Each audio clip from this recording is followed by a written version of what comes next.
Today's video covers the AMC MOS, bullish momentum, AMC's limit, and more. We're starting with this. The Amazon theatrical distribution head stated they're encouraging audiences to leave the house. There's been huge news about movie theaters and AMC recently. Netflix is embracing theater. Paramount is showing more movies in theaters, increasing the theatrical window, while streaming hit its peak. This is crucial since AMC is entering a new market. We're seeing streaming audiences move to movies. We predicted it. The data showed growth, but this is further proof. Streaming may have eliminated the video store, but AMC theater is built on theatrical. We have momentum now. That movie foundation is coming through now. 4 or 5 years. AMC is prepared for this. Day 3 of 4 at the Las Vegas Theater Convention features Adam Aron AMC.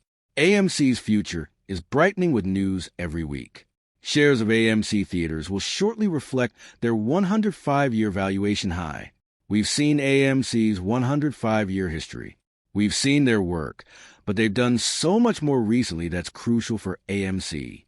We discussed how they're profiting from this market. We discussed how they're improving efficiency. As the box office grows, AMC will make more money. Adam Aron discussed Netflix relationships here. Netflix and AMC have stated, "We expect to do more together in 2026 and beyond." AMC will screen Greta Gerwig's upcoming Narnia with IMAX. We don't want to wait to use Netflix more. We want to do more with Netflix today. The significant news is that this will increase AMC's revenue, which we've been waiting for. Anything that helps AMC expand revenue, profit, debt repayment, and earnings is what we desire because we want others to invest in AMC and appreciate its worth. That's what AMC will show in addition to everything else. There's much more. They've been talking about this, so they may be working on more behind the scenes. I sense a development. Netflix believed they would dominate the film industry. As we've mentioned, they thought they'd make movies and theaters obsolete, but now they're partnering with AMC. It feels like they want to do something to elevate both firms. Thus, a huge alliance may be imminent. Other future fundamentals we're considering. First, Adam Aron believes Hollywood's film output will rise and maintain the box office's good run. This is crucial because even with less movies, as I'll show you later, we did well. If Hollywood increases their picture output on top of their success, the box office will grow even more. We understand how AMC profits.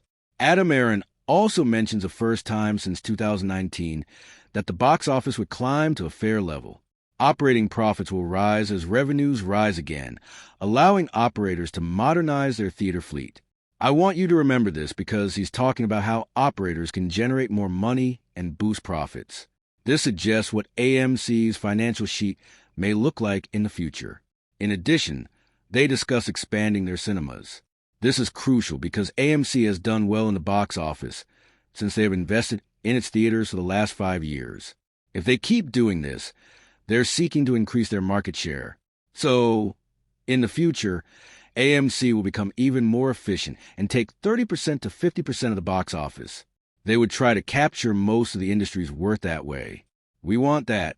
I mentioned the less movies and why that increase in productivity is significant before. Day 15, AMC box office at record high despite limited movies. AMC has record concessions, merchandising, retail popcorn, and HYMC investment and will dominate market share. We've witnessed their success. We must know that they've made fewer movies than before. You can notice the differences in movies released in 2019 and 2018. We have 100 movies released for 194 and 187, but a smaller gross in 2019 and 2018. This is essential because the movie industry will return to 187 or 191 movies instead of 100. On top of how great we're doing, think how enormous the box office would have been if we released 187 or 191 movies. AMC would have made more money and the box office would have grown. But it displays our current size. If film output rises, so does AMC's revenue, profit, and debt-paying dividends. Since they failed to bankrupt AMC, the shorts are over. Now that the box office is performing well and AMC is efficient, we know there is no chance of bankruptcy, at least not yet. This signifies the end of shorts. There are numerous things that come to mind when I think of the shorts trying to short AMC below $1 while box office is on fire this year. Look at this. I've also discussed this. AMC closed at $1.61 today. The last time we closed around this level was January 20th to 22nd. Since then, we understood that so many short positions were built up as AMC dropped to 93 cents. At some key levels, people built short positions around 131st. We discussed this.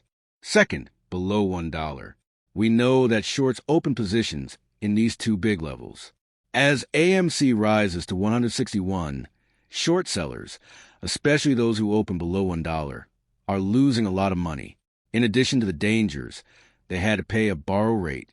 So we explain why the shorts ended, why their faces are wrong, they're being attacked, there's stretched liquidity, and margin calls are coming shortly. AMC ended in the red today, but pre-market volume was already flowing in. AMC was 1.72, up 3.3%. Pre-market, this is what we observe. And this is significant because this is happening because people want to stress various institutions. I say this because of options. Naturally, we discussed the 150 alternatives. Everyone is keeping their eyes peeled because the higher we are, the deeper these 150 calls can be in the money, and then we can speak about $2 calls. We discussed this openly. All 150 calls and $2 calls are shown here. Already, 150 calls are profitable. If we close Friday above 150, which is crucial, you'll see the significant pressure that'll boost AMC. So $2 calls in the money. FOMO and pressure could push AMC above $2.50. This makes $2.50 calls profitable. Gamma pressure will raise the price to $3. FOMO returns at $3. People will buy because they saw AMC go from $1 to $3 and don't want to miss out. Imagine the $3 and $3.50 calls that follow. This will cause a short squeeze as many holdings are liquidated. These times will be the most stressful because they don't want this to happen. You can see how quickly this domino effect could happen. So they want to stop it. At the current AMC share price, 168,000 money call contracts represent 16.8 million exercisable shares. Breaking $2 adds 178,000 contracts. As mentioned earlier, pressure can be built up easily and this run can never end. This is being watched. Because of this, institutions watch. I predict volatility, FOMO, suppression, and manipulation on Monday because they don't want this. This is how we must persevere and comprehend. Remember that news affects AMC's pricing. News helps AMC, but it's not why it's so high.